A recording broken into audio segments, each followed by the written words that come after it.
Halo rekan-rekan mahasiswa, bertemu lagi dengan saya pada modul pembelajaran Bahasa Indonesia.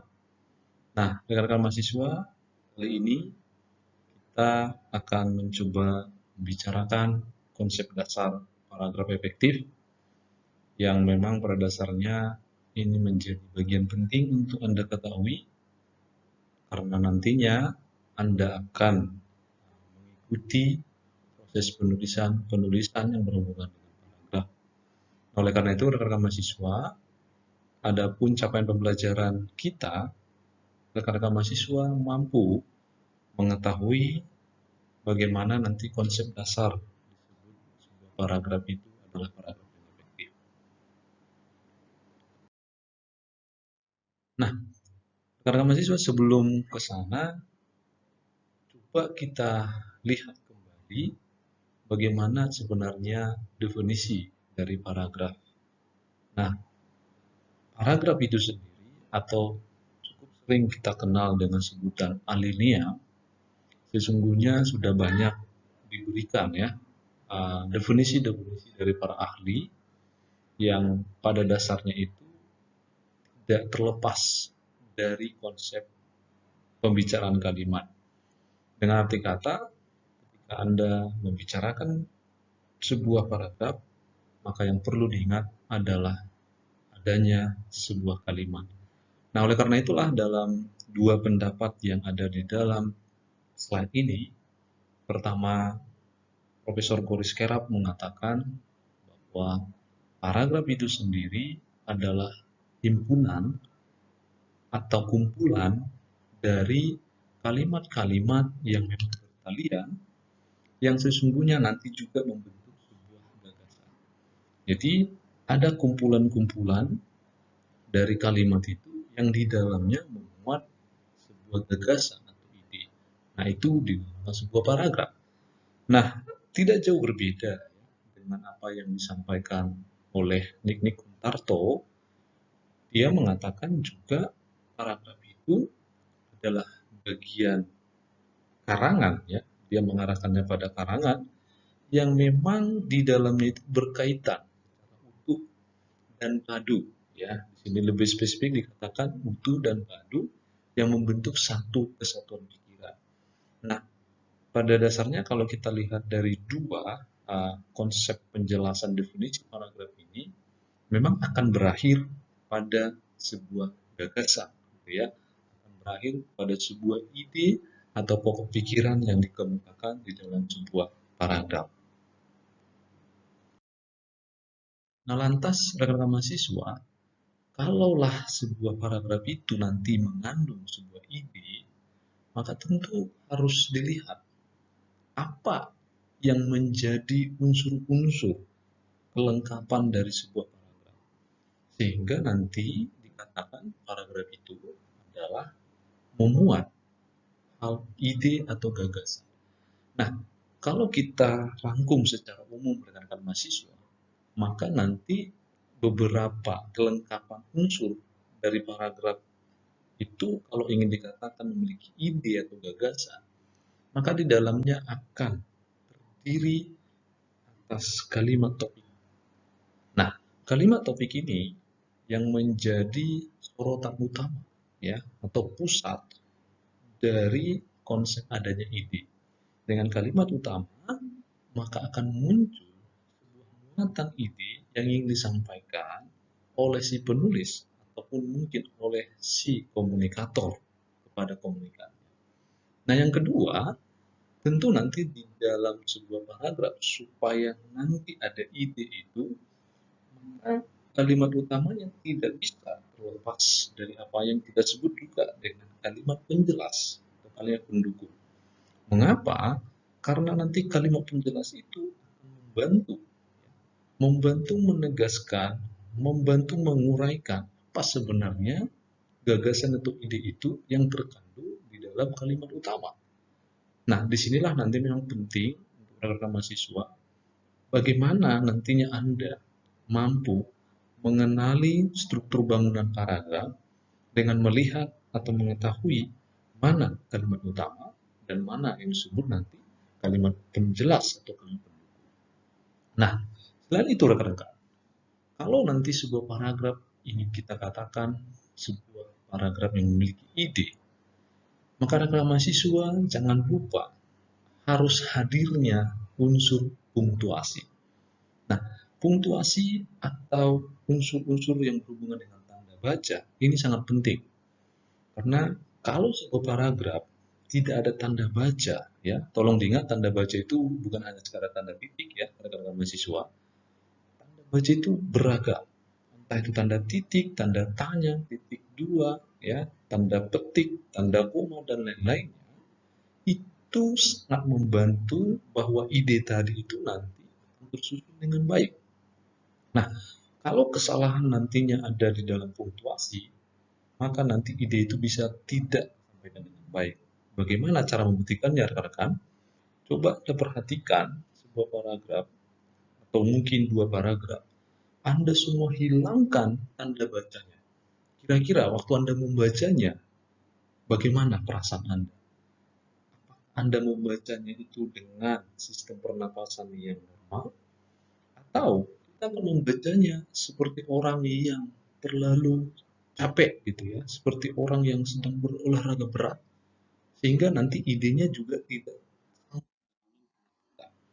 Nah, inilah salah satu rekan-rekan membuktikan bahwa tanda baca itu sangat penting kehadirannya ketika ingin membuat sebuah paragraf yang memang di dalamnya mengandung ide-ide penting.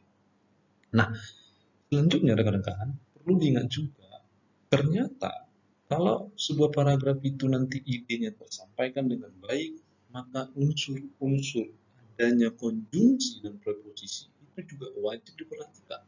Ya, karena kesalahan konjungsi atau kata-kata penghubung itu menyebabkan nanti juga paragraf yang tadinya itu idenya sudah bagus bisa tidak tersampaikan dengan baik. Ditambah lagi preposisi ya, kata-kata depan yang Anda pakai atau Anda gunakan di dalam membangun sebuah ide di dalam apa yang kita sebut dalam paragraf itu. Nah, ini penting juga diperhatikan rekan-rekan, jangan sampai nanti ternyata konjungsi yang Anda gunakan itu salah.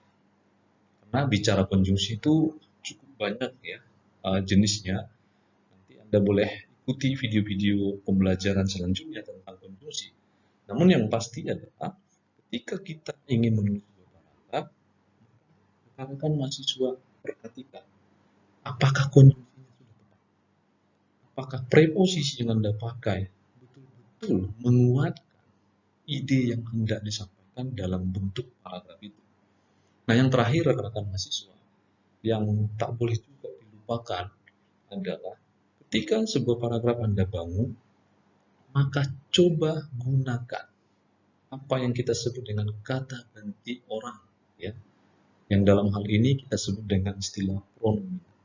Nah, ini juga penting karena nanti waktu Anda menulis atau membangun paragraf, maka ketepatan-ketepatan dari penggunaan atau pilihan pronomen itu juga akan membangun sebuah ide yang baik dalam sebuah paragraf.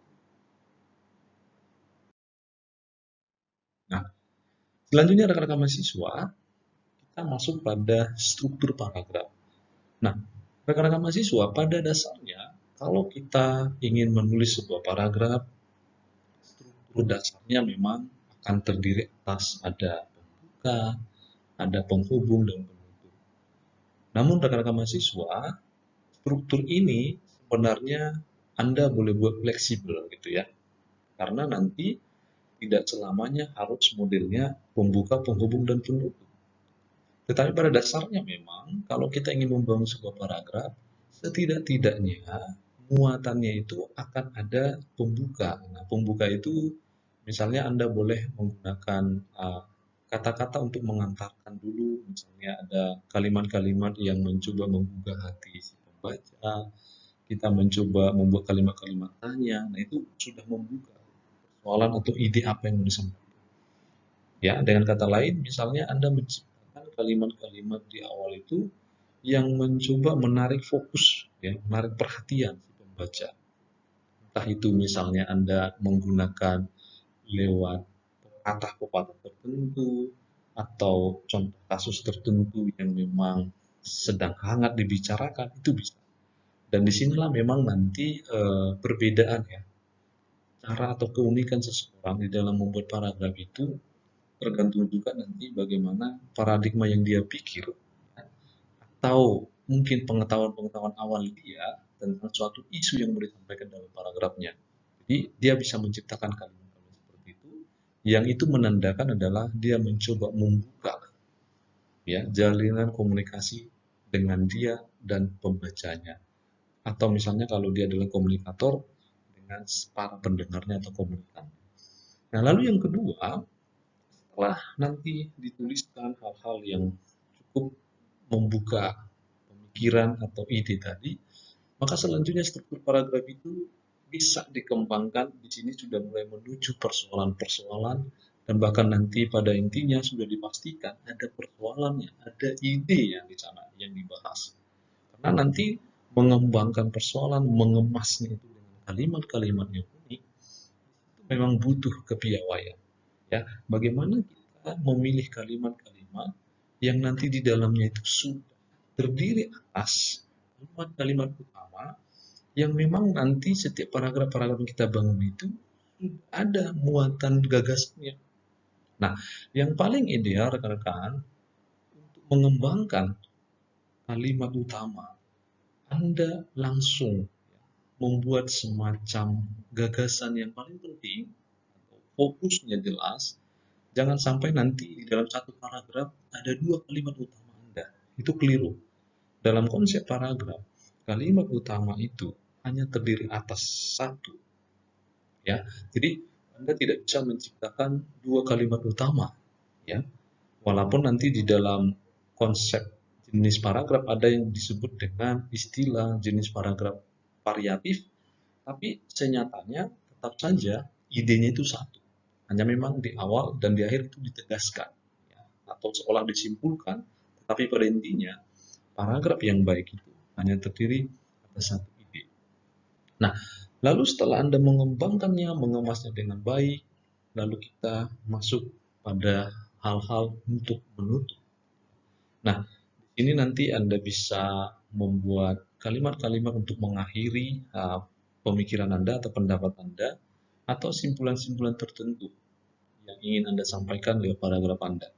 Nah, lagi-lagi rekan-rekan mahasiswa, seperti yang saya katakan tadi, tidaklah semua struktur ini harus modelnya seperti ini, karena sewaktu nanti kita mempelajari jenis-jenis paragraf dan bahkan nanti pola-pola pengembang paragraf yang nanti kita bicarakan dalam modul-modul pembelajaran berikutnya, itu pakem seperti ini itu bisa saja lentur, artinya fleksibel. Tetapi pada dasarnya secara teori, maka ketika kita berbicara struktur paragraf, maka struktur ini akan terlihat di dalam tulisan kita, akan ada pembuka, akan ada penghubung atau mengembangkan sebuah permasalahan, dan akan ada penutup yang kita sampaikan.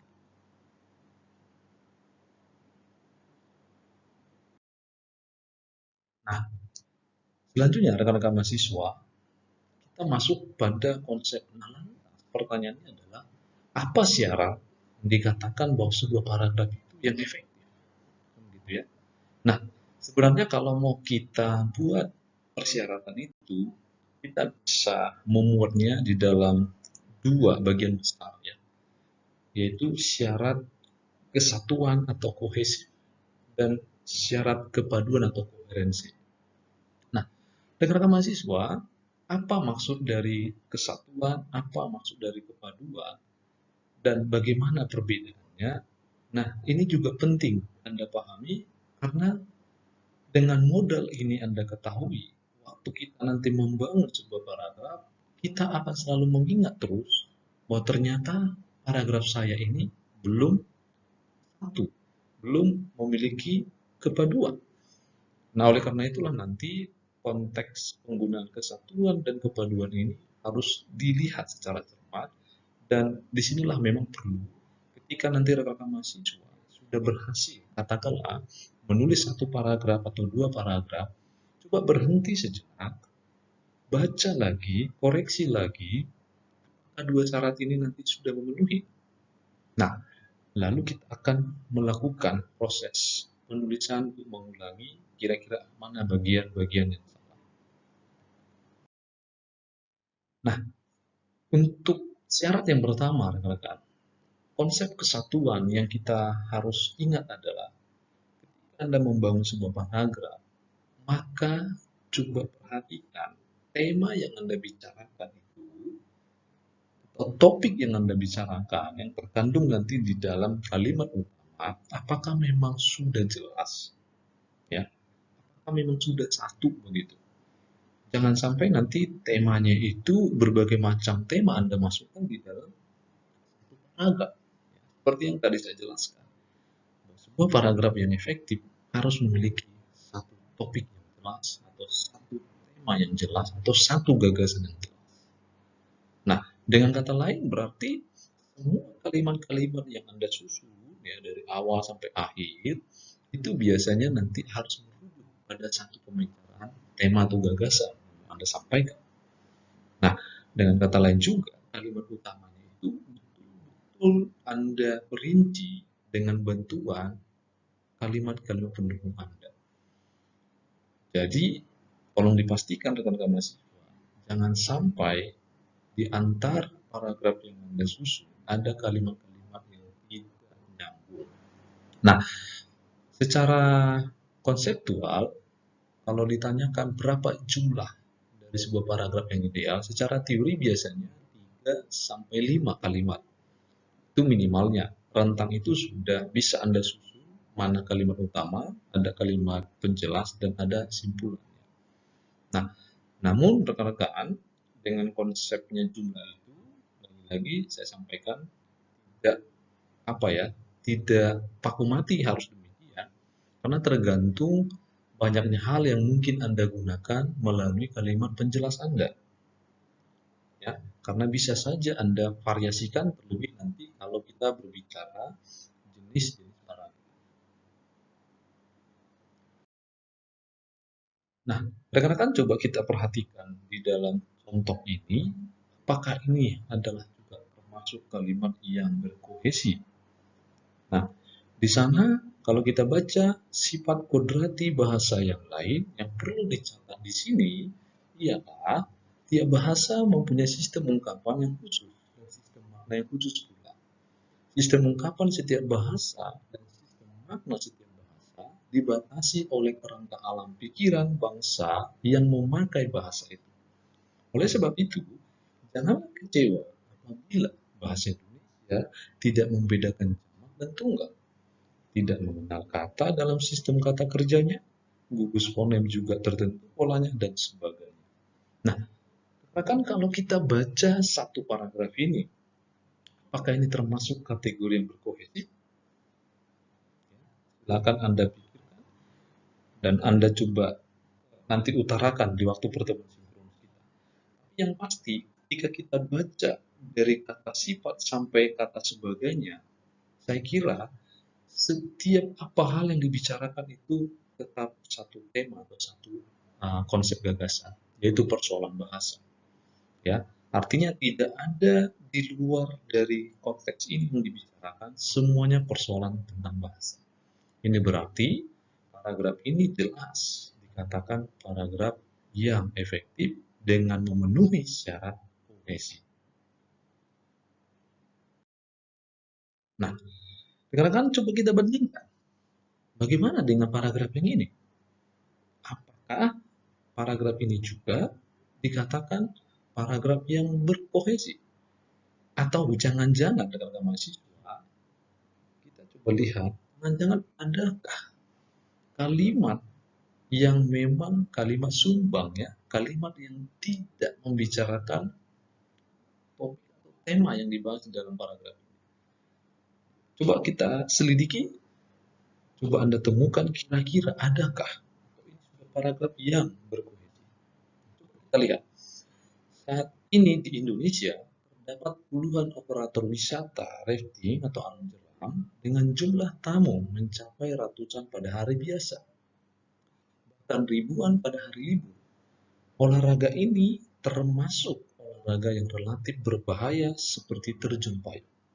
Namun, dengan kesiapan fisik, mental, dan peralatan memadai, risiko itu dapat ditekan. Lakukan pemanasan fisik terlebih dahulu sebelum Anda memulai olahraga apapun. Nah, coba rekan-rekan, kalau menurut Anda, ketika kita membaca ini, apakah ini termasuk paragraf yang efektif sesuai dengan syarat kesatuan? Nah, bila Anda bisa menemukan jawabannya, silakan diutarakan. Tapi kalau kita cermati, kita perhatikan, jelas kalimat ini bukan kalimat yang memuat unsur-unsur paragraf yang efektif. Kenapa? Ternyata kalau kita selidiki ada kalimat yang memang sumbang, ada kalimat yang memang betul-betul tidak mengikuti secara keseluruhan topik yang dibicarakan. Kalimat keberapakah itu? Yaitu kalimat yang terakhir. Yang mana bunyinya, lakukan pemanasan fisik terlebih dahulu sebelum Anda memulai olahraga apapun. Nah, mengapa ini kita katakan kalimat sumbang, rekan-rekan? Karena jelas, tadi di awal hanya satu olahraga, satu jenis olahraga yang disebut dan spesifik dibahas, yaitu tentang olahraga arung jeram atau rafting. Nah, tiba-tiba di bagian akhir si penulis justru mengatakan lakukan pemanasan fisik terlebih dahulu sebelum Anda memulai olahraga apapun. Ini berarti apa? Konsep berpikirnya adalah jelas selain olahraga arung jeram, kita juga diminta melakukan pemanasan fisik. Berarti yang dibicarakan juga di sini termasuk olahraga tinju, olahraga catur, mungkin barangkali olahraga sepak bola, bulu tangkis, dan yang lainnya. Jelas di sini kohesinya tidak ditemukan karena ada satu kalimat yang sumpah. Nah, baik rekan-rekan, kita masuk pada syarat yang kedua. Kalau tadi kita sudah bahas konsep kohesi, sekarang koherensi atau kepaduan. Nah, seperti apa yang dimaksud dengan syarat kepaduan? Nah, sebenarnya kepaduan itu tidak bisa terlepas dari kekompakan hubungan antara kalimat-kalimat yang membentuk paragraf itu. Artinya nanti kalimat yang Anda susun itu memiliki hubungan timbal balik ya. Sehingga nanti alinea atau paragraf itu bisa dibangun dengan wajar, mudah kita pahami ya. Tanpa ada kesulitan. Kalau kita baca kita tidak bingung, kita tidak bertanya-tanya. Ini paragraf bicara apa ya. Nah, mungkin dalam benak Anda seolah-olah sama dengan syarat kohesi. Sebenarnya tidak. Karena apa? Untuk membicarakan koherensi, ada beberapa hal yang nanti kita akan coba lihat.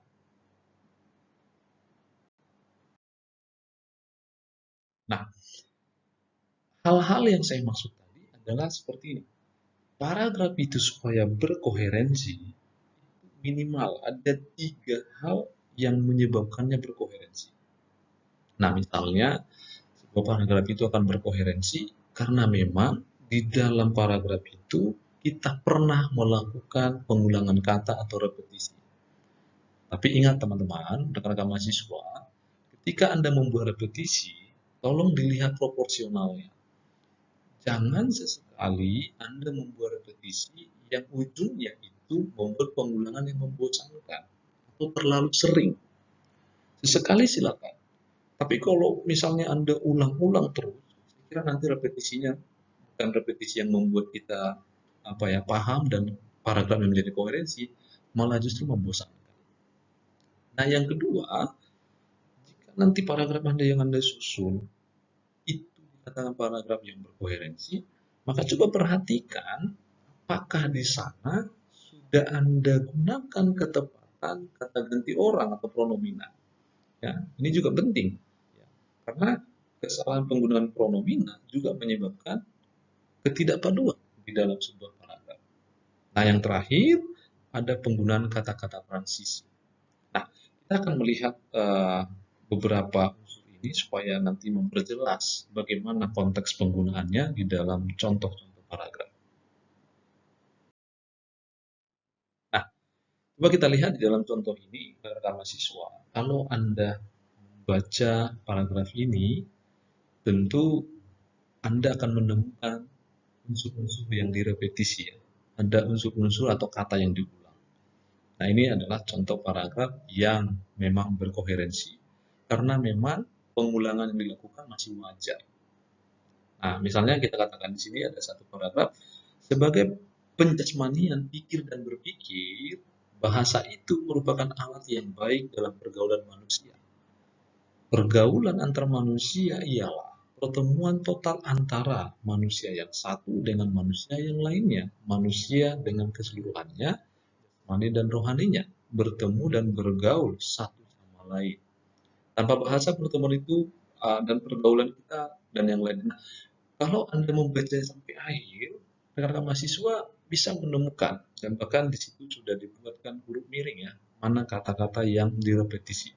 Nah, repetisi ini masih sangat wajar, dan berkat repetisi ini, maka nanti koherensinya akan dapat.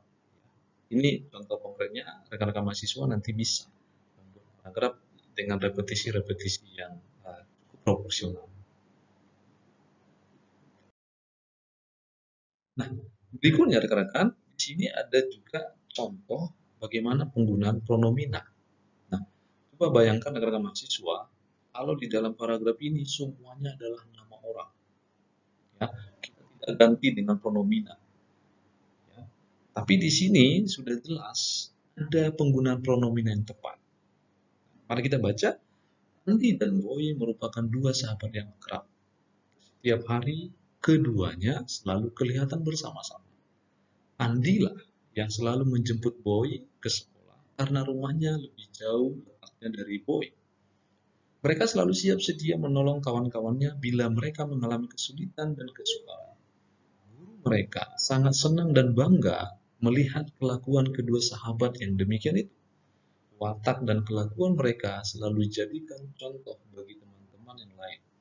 Kendati pun demikian, keduanya tidak pernah menjadi sombong atau angkuh karena pujian sering mereka terima. Nah, rekan-rekan, biasanya Anda akan menemukan model atau jenis paragraf pengembangan seperti ini di dalam jenis-jenis paragraf khususnya yang bersifat narasi ya. Yang bersifat narasi yang memang di dalamnya ada unsur cerita secara kronologis.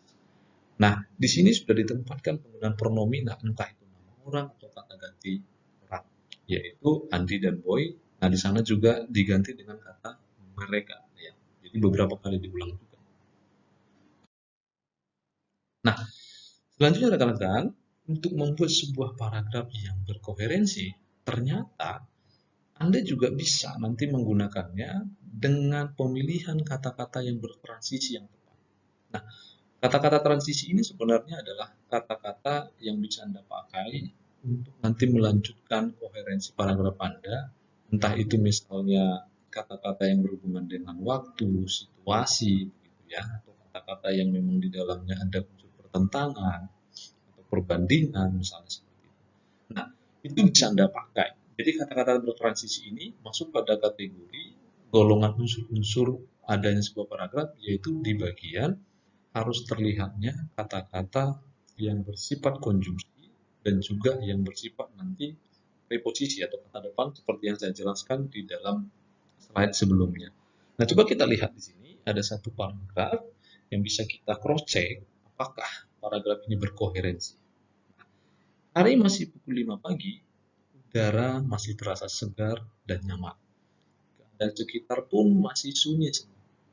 Tanpa menghiraukan kesunyian pagi itu, saya langsung menuju kamar mandi setelah senam sebentar untuk melenturkan otot-otot yang telah beristirahat semalam. Siraman air yang sejuk dan dingin mengagetkan saya, tetapi hanya sekejap.